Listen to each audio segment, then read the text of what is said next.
Greetings, everybody. So, this is a follow up from my multinational all out nuclear war, considered what would be something of a realistic escalation, kind of as a simulation of a not remotely close to the Annie Jacobson scenario per se, but something I felt was a little more grounded in realism. I have decided to separate the Pacific and European theaters into two separate videos. If you saw my first week, I was doing a lot of flipping back and forth between the different theaters, and it's very difficult to track. Not to mention, it takes a lot of time to do all these targeting and everything. And so, if you haven't seen that first video, the link is going to be in the description. Please watch it. It'll make a lot more sense because I'm going to go through the first week's attacks, but I'm going to go through very, very quickly. I did make one small edit on this first week of attacks, and so if you remember, it started with a North Korean accidental detonation over Tokyo. The U.S. then has nuclear strikes against nuclear and chemical weapons locations in North Korea. I did change it to where North Korea does have a couple mobile launchers survive those strikes. You can see that they're now going to hit some U.S. based locations in South Korea, as well as detonating over Seoul. That's going to, what I consider probably to up the ante on the escalation between China and the United States. And so it follows from there, and then where we left off in the Pacific theater was China made a single strike, high altitude, over Guam as a warning. The U.S. retaliated with air-launched cruise missiles from B-52, standoff cruise missiles, against Chinese bases along the border. Basically where they would need to be fighting from in a Pacific sea naval, air naval battle. China retaliates using their medium and intermediate range missiles by hitting U.S. bases in South Korea, Okinawa, and Guam. They did a high altitude strike over a not very populated area as that warning. Now they're going to hit the naval and strategic air bases there. Now the U.S. has dispersed some, so that's why I'm not targeting these other locations. This is actually representing dispersal of some strategic bombers to a more, I say secretive, but hidden site. The other thing is that up the ante, which isn't going to be represented in here, but I'd have to do through command monitor operations. The Type 94 Chinese ballistic missile subs are pretty acknowledged as being very, very noisy. So in this scenario, I give a very realistic opportunity for the U.S. Navy's attack subs to take out two of them. Now they do have two remaining. Now again, this is week 2. There is going to be a week 3, in theory. And so none of the countries are trying to expend every last nuclear weapon. And so you're not going to see the Chinese nuclear subs come into play during this week, the ones that survive. Simultaneous to this, tensions along the border with India explode. Is it an opportunity, knowing that they're engaged with the United States now? Who knows? But China makes some tactical nuclear strikes along Indian bases along the border, that disputed area. The U.S., in retaliation for the strikes against the U.S. bases, launch a decapitation strike trying to take out the silos, known mobile launcher sites. Some of those will be dispersed. And also the location of Chinese command and control. Chinese launches a all-out, well, I shouldn't say all-out, but a counter force strike against multiple command and control locations, major naval bases. Some silos are targeted. Cheyenne and Omaha, and a few other locations. The United States, utilizing a single Heil-class sub, because remember, this is all going on. There's also the conflict in Russia. So China, or I should say the United States, is fighting a two-pronged nuclear war right now at this point. They're going to launch a counter-value strike, attacking some of the larger Chinese cities. At the same time, was slightly around the same time, India is going to do a limited strike on some Chinese bases in their Western theater, and that's really to prevent them from mounting an attack along the mountains.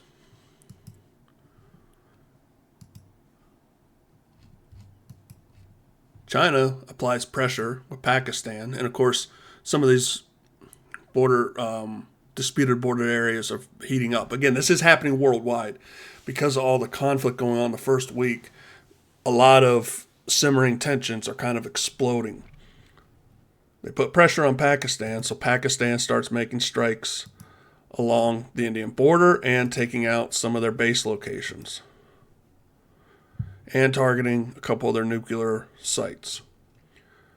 Almost at the same time, within about 10 minutes, India is going to strike at Pakistan nuclear locations. The question is going to be are they going to be able to get off some of their weapons before Pakistan is able to fire theirs or take out their sites? So that's why. So this is going to represent a week, but it's going to be a very compact time in the simulation because some of it's going to be based on, who gets off first. So like we're targeting the silos, and I'm giving 30 minutes of time, so those silos will launch in 30 minutes if they're not destroyed. So, and that's part of the thing. So we don't know, like these strikes on the U.S., how many may be successful.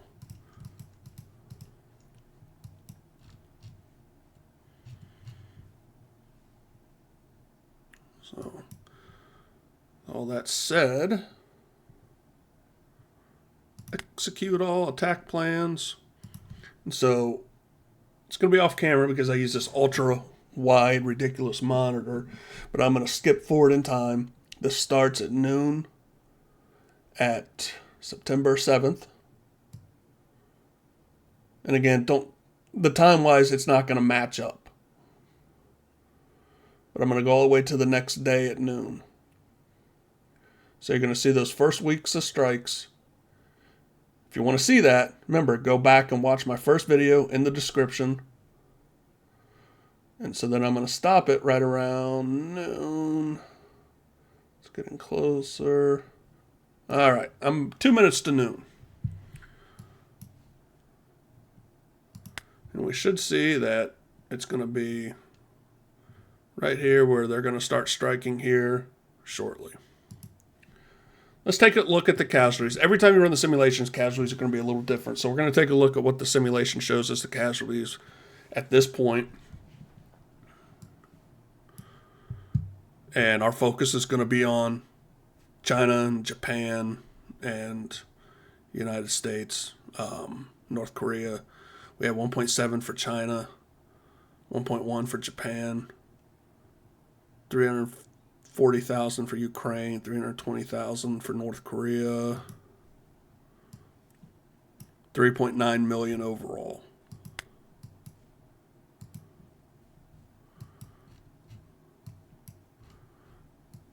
So some of those casualties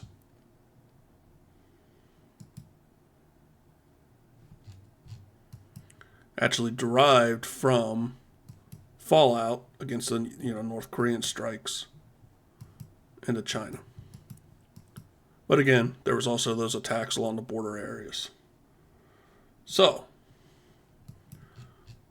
this is week 2. I'm going to start at 10 times speed. So we should start to see some launches here. Let me uncheck fires so we're not getting disturbed. And we're now at midnight. Or, I'm sorry, noon. So we should start to see some of those Chinese launchers going off.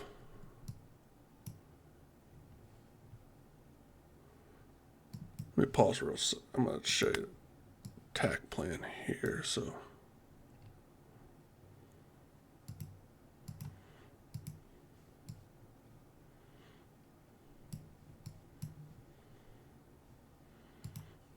and that's what I wanted to do. I wanted to make sure I was at the right location. And I was looking a little south. These are going to come from these right here.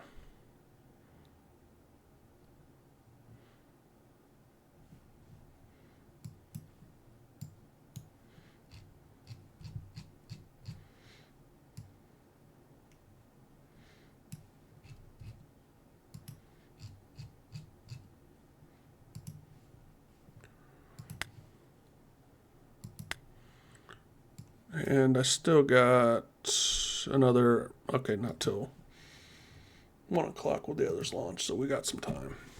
I just want to make sure I'm not missing any of the other stuff. The mobile launchers take the longest to actually fire.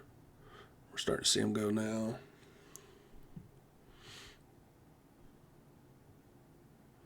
It's going to get crazy. I know like the first week it's a lot of limited stuff. You're going to see in this second week it escalates very, very quickly.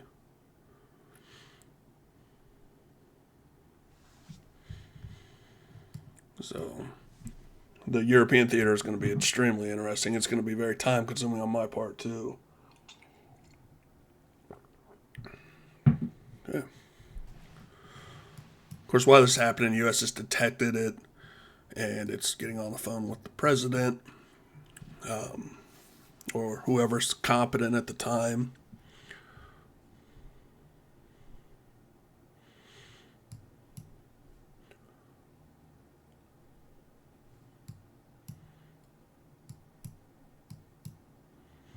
They're going to hit Kadena Air Base in Okinawa. Man, Mr. Miyagi is going to be devastated. If you're a Karate Kid aficionado, you know, the Karate Kid 2 went to visit his family in Okinawa, and they were near Kadena Air Base.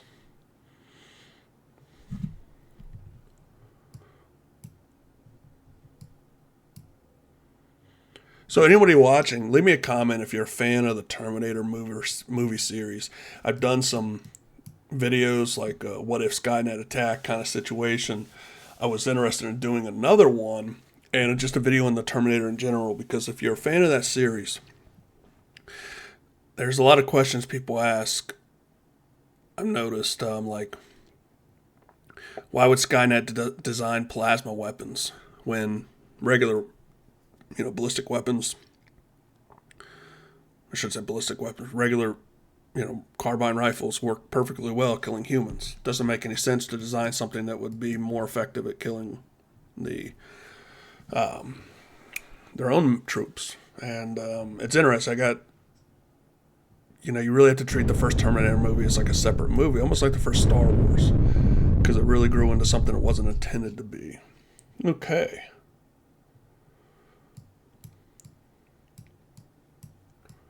And so, pause real fast. Let's take a look at our attack plans. So the next one's going to be coming up in an hour. And then that's where we're going to see the Chinese strikes. And then we're going to follow on with the U.S. strikes on China. I'm not going to run the casualties just yet. But what I'm going to do is I'm going to shoot forward in time.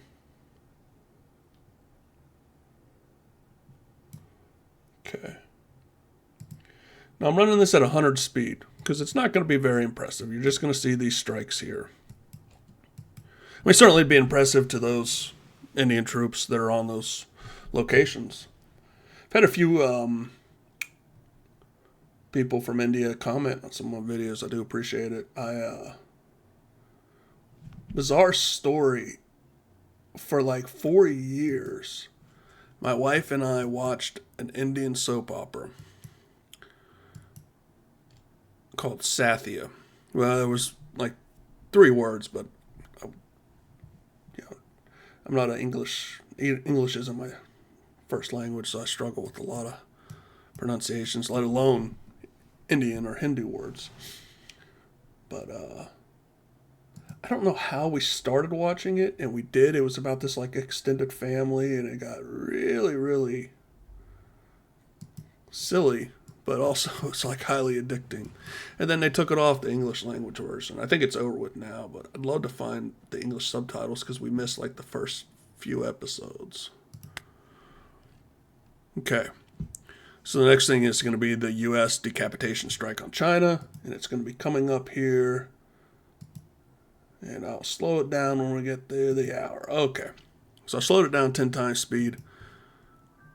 ICBMs generally launch the fastest. The subs launch second fastest. So I knew it wasn't going to take a lot of time. And they travel fairly fast.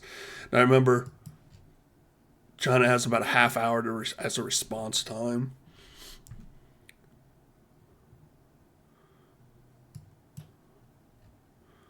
So they could see a portion of their nuclear forces, but I only targeted certain mobile sites. I could have dispersed each individual mobile launcher, but instead, to represent that we didn't have all the locations, I just simply didn't target a few of them. That was really just a time saver on my part. So you would see these probably separated out a little more. This one job the B-2 stealth bombers were originally designed for in Russia was to hunt their mobile launcher sites.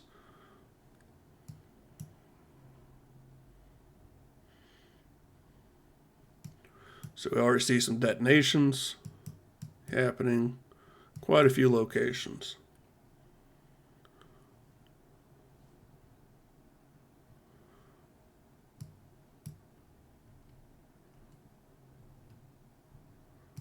It's going to be the real question, are any of these sites going to remain?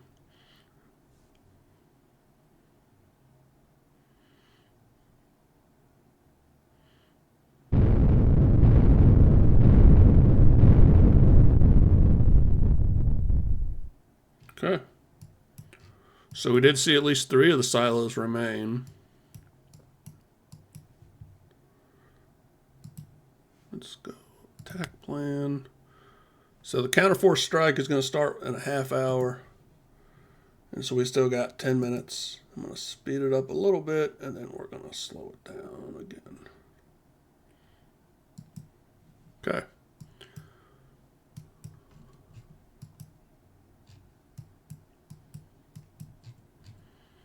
We should start seeing some Chinese launches here shortly.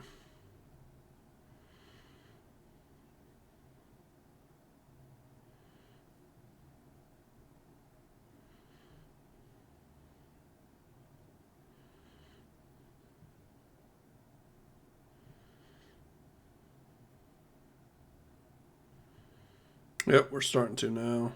You know what? I don't think the ICBMs will actually be able to launch because their control centers were taken out.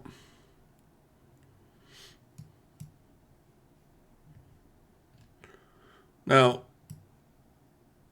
the mobile launchers for the Chinese are various ranges. Now, if you were to forward deploy them all at the very most outer spot, they could hit most of the United States. Again, that wouldn't be very realistic, and it would also make them relatively easier to target if we know that they're going to be concentrated in that sole select areas.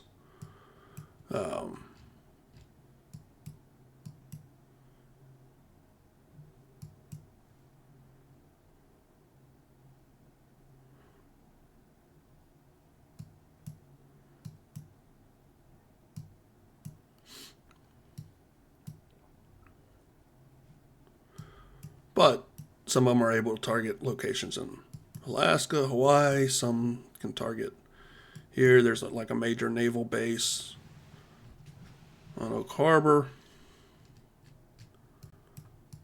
That's where our growlers are based out.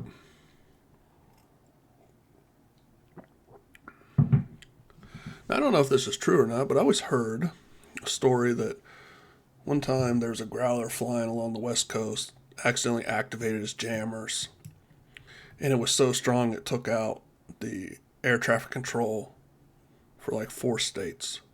I don't know if anyone's heard that story. I could be getting some of the details wrong on that one. Be interested to know if you've heard it and if if it's of a similar nature, but I thought, man, that's crazy.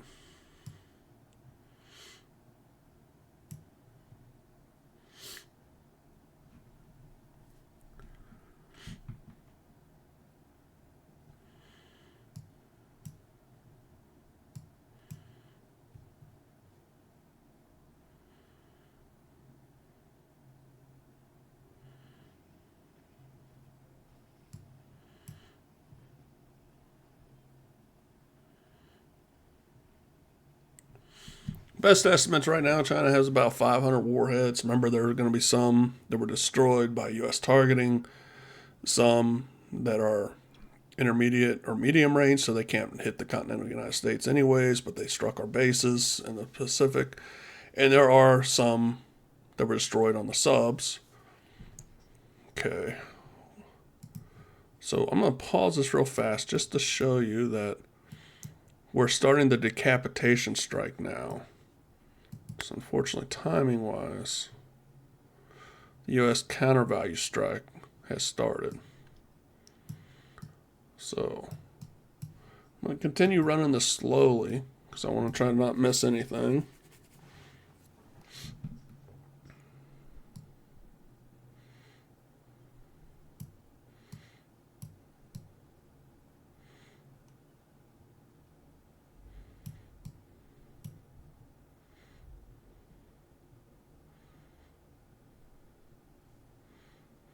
So we're seeing some more strike locations. And we're seeing these start to go in. Again, it looks like it's mostly just going to be the West Coast that's going to be affected here.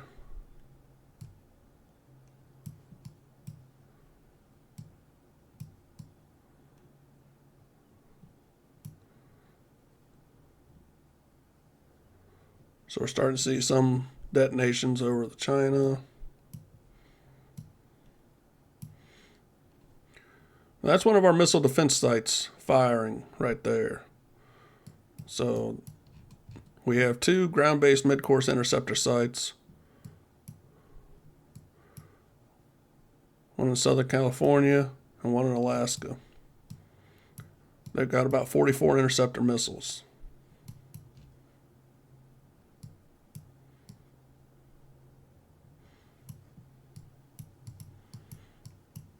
Okay.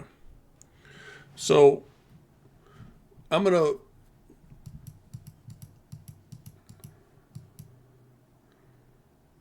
run this. I don't want you guys to be able to miss what happened over here, so I'm gonna pause. Bear with me. I'm gonna stop and I'm gonna get it back to the point that the U.S. sub fires here. So hang on 1 second. Okay, so we're gonna. I didn't want you guys to miss. You end up having to miss most of that because it took a little bit longer to hit the United States. I timed it more based off of ICBM than it would be the mobile launchers, which takes a little bit longer to strike. So just timing factor there. So running the same, it ran the same thing. So it's all happening over there right now. But this way we can focus on the U.S. counter-value strike on China, since you already seen the one on the United States, which is mainly a counter-force strike by Chinese.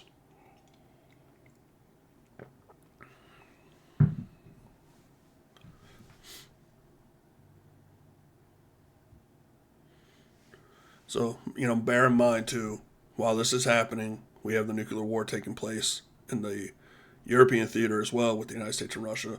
When I say European theater, I'm including Siberia in that. Again, it's obviously part of the Pacific or whatever, but really focusing on the 2 main theaters between United States and China, United States and allies in China, along with Pakistan and India, and then that was coming down right there. And then Russia and NATO.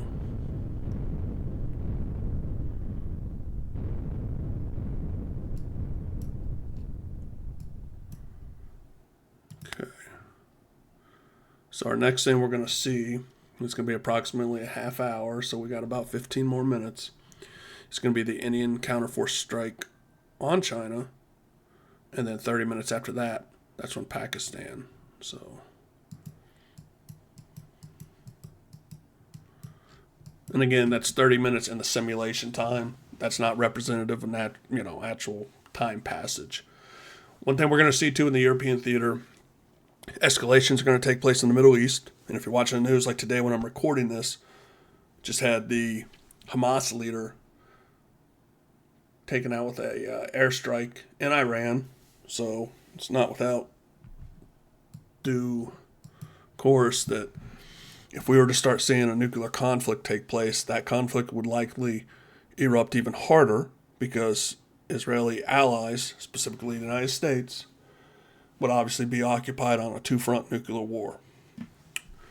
And for that matter, some nominal allies between Russia and Iran and Syria. So there's a lot of factors going into that. All right.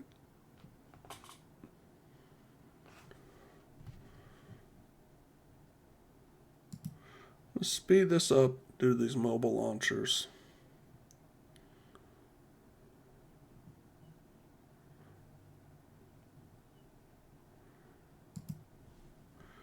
Is my timing off? What happened here?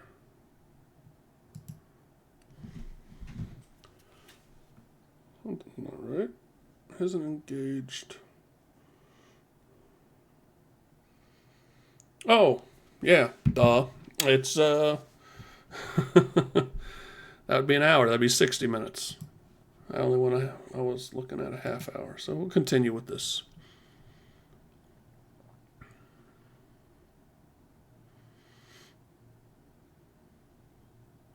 So now we see the Indian counterforce strike on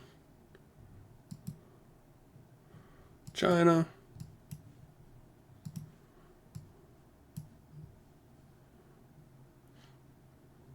Mainly hitting military locations.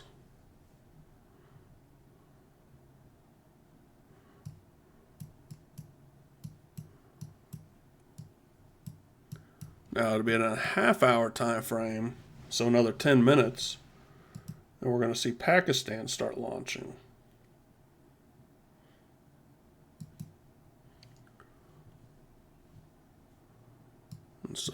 And again, this is representative of these ongoing border clashes and tensions between the countries, which at times is higher or lower. But once you start seeing major powers going to war, that's when you start to see a lot of regional conflicts taking center stage. Using World War I, it's a great example. So China has put pressure on Pakistan to attack India to relieve pressure along that front.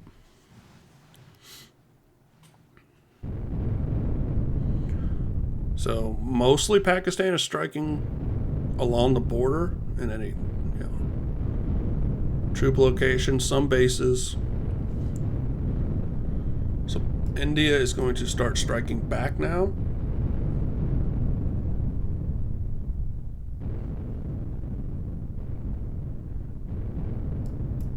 Some of their assets are going to be destroyed.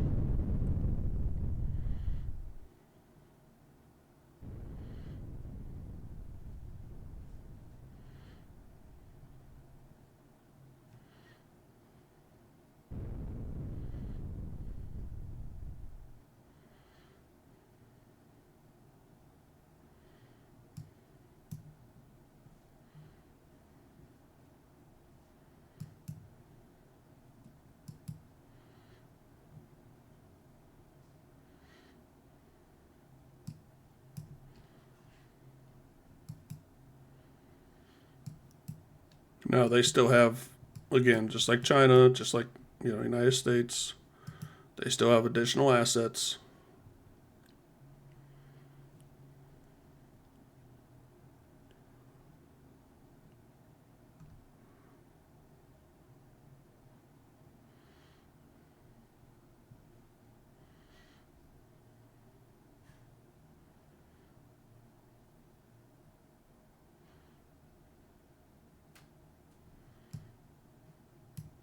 Okay.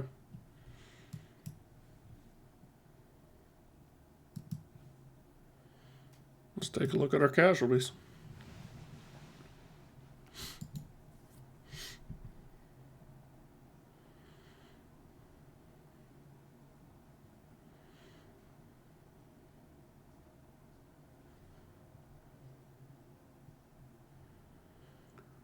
So tremendous increase in casualties for China, now up to 73.7 million.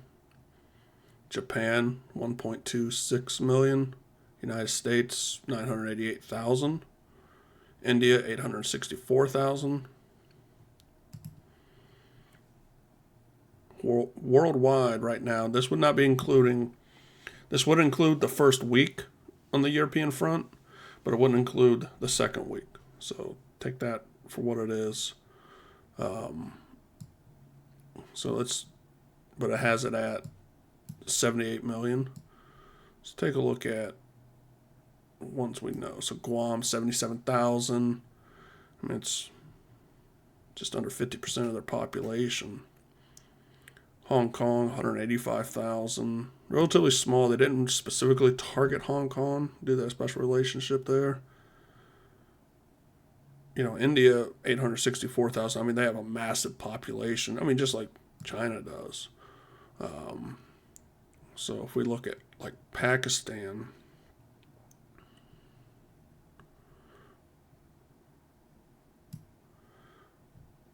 at 166,000, but they have a much smaller population, 1,663. Again, they were able to destroy a lot of the more border station nuclear weapons. Now India has quite a few air, and even possibly a sub. Pakistan has air assets too.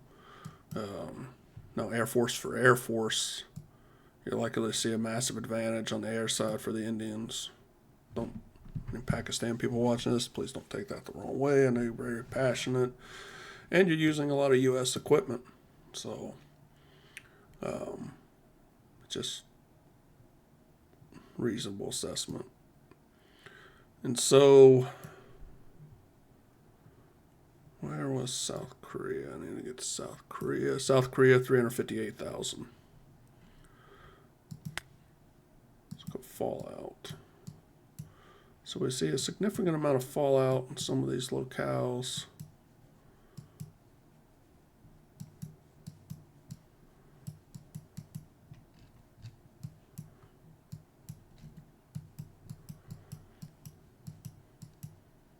Some here in the United States.